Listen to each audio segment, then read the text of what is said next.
शब्बीर अहमद हमारे साथ जुड़ गए हैं, एनसीपी के नेता हैं। शब्बीर जी, आपका बहुत स्वागत न्यूज इंडिया पर। देखिए, एनसीपी में जिस वक्त दो फाड़ की स्थिति बनी हुई है, क्या कहेंगे इसमें आप?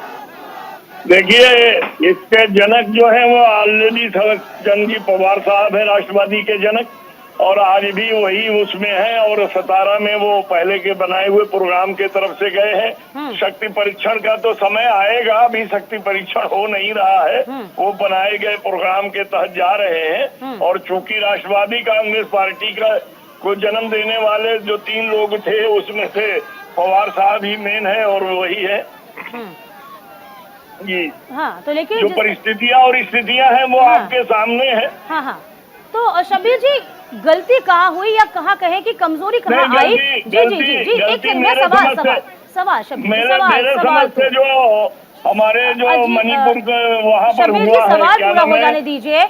आखिरकार अजित पवार की नाराजगी जो थी वो काफी लंबे वक्त से दिख रही थी, हालांकि उसे दबा दिया गया था, लेकिन वो अभी नाराज थे और ये तस्दीक कल पूरी हो गई। नाराजगी दूर भी की जा सकती थी ना? नहीं, ये आपका कहना सही है। देखिए, हुआ क्या कि जितने लोग ईडी फीडी वाले थे सब धीरे धीरे इकट्ठा हुए और इकट्ठा होकर के बचने का रास्ता यही पाए कि चलो उधर चलो, नहीं तो दिक्कत हो जाएगी। और नाराजगी पहले से थी और सारे नाराज के लोग मिल करके अपने निजी स्वार्थ के लिए पार्टी को रसातल में डालने का काम किया है। लेकिन ऐसा भी कहा जा रहा है, सुप्रिया सुले को जब पद सौंपा गया, उस पद को लेकर वो बेहद नाराज थे, बेहद खफा थे, तब उनकी नहीं सुनी गई थी। नहीं, वो तो जिस दिन पवार साहब ने इस्तीफा दिया था उस दिन अजीत दादाजी का जो है वो सोच था कि वो इस्तीफा दे दिया वो वापस न ले, और वहाँ ही से वो दिखाई दे रहा था। वो ये सब चीजें नहीं है, ये तो सुबह वाले शपथ ग्रहण के बाद से ही धीरे धीरे चिंगारी जो थी वो बाद में आग के रूप में बदल गई है।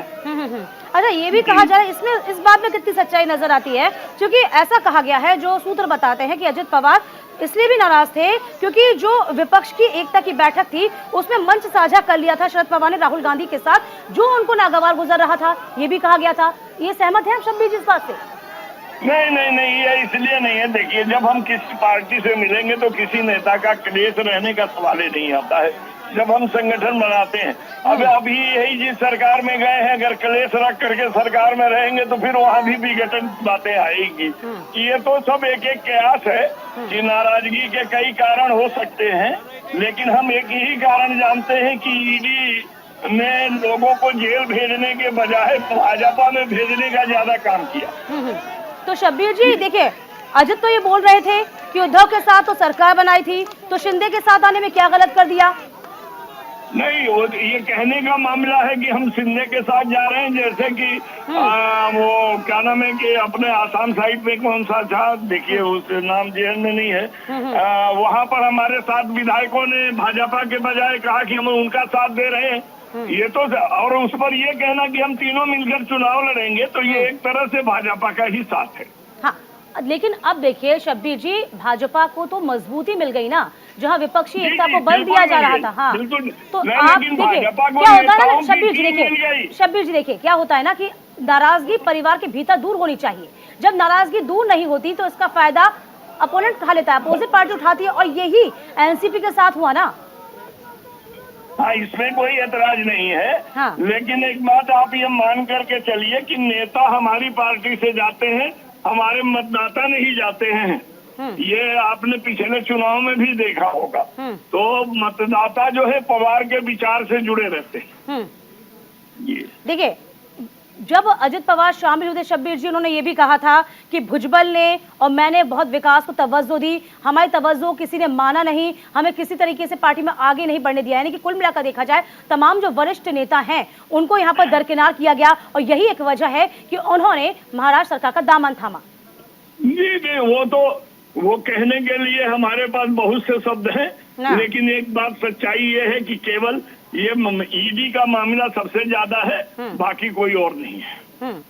तो अब शरद पवार के सामने तो पार्टी को फिर से खड़ा करने की एक चैलेंज आ गया, यूं कहे चुनौती आ गई है, आप मानते हैं इस बात को? बिल्कुल चुनौती है, बिल्कुल चुनौती है, लेकिन चुनौती के साथ संपैथी भी गेन होती है। और ये चीज आप मान लीजिए कि जनता ये देख रही है कि हम फूल चूनने को गए थे बाग से, लेकिन घर को आग लग गई घर के चिराग से।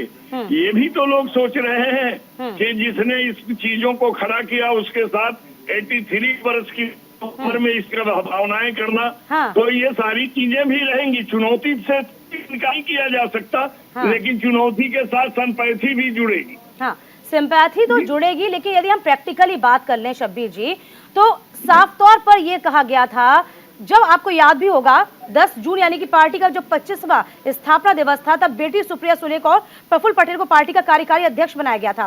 तब ये माना जा रहा है कहीं ना कहीं संगठन में 2 कार्यकारी अध्यक्ष बना दिए गए थे। इससे भी कहीं ना कहीं अजित पवार नाराज थे, उनसे कोई सहमति नहीं ली गई थी, उनकी कोई बात नहीं सुनी गई थी, जबकि उनको अच्छा खासा अनुभव है सरकार चलाने का। डिप्टी सीएम भी रह चुके हैं वो कई बार। जी। हाँ, देखिए, सबसे पहली बात है कि उन्होंने खुलकर बोला था कि हमें संगठन का काम दिया जाए। उन्होंने जो सम्मुखानंद के हाल की मीटिंग में वर्धापन दिवस पर उन्होंने खुलकर बोला था कि संगठन का काम हमें दिया जाए, हमें विरोधी पक्ष नेता पद से किया जाए। अब उसमें किस बातों को लेकर के चला, अब लोकतांत्रिक पद्धति में निर्णय लेने में समय तो लगता है, लेकिन उनके बात को नजरअंदाज करना जो है विपक्ष के नेता है ना, देखिए विपक्ष के नेता तो है ना, जब विधायकों की मीटिंग होती है, जब बुलाया जाता है तो उनको इनवाइट नहीं किया जाता, इस बात से भी बहुत खफा थे।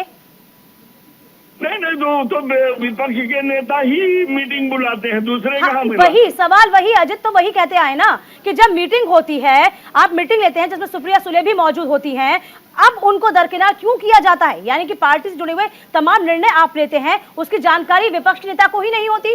और वो कई बार इस मंशा को जाहिर कर चुके हैं कि उनको कोई पद चाहिए, विपक्ष नेता नहीं बनना उनको।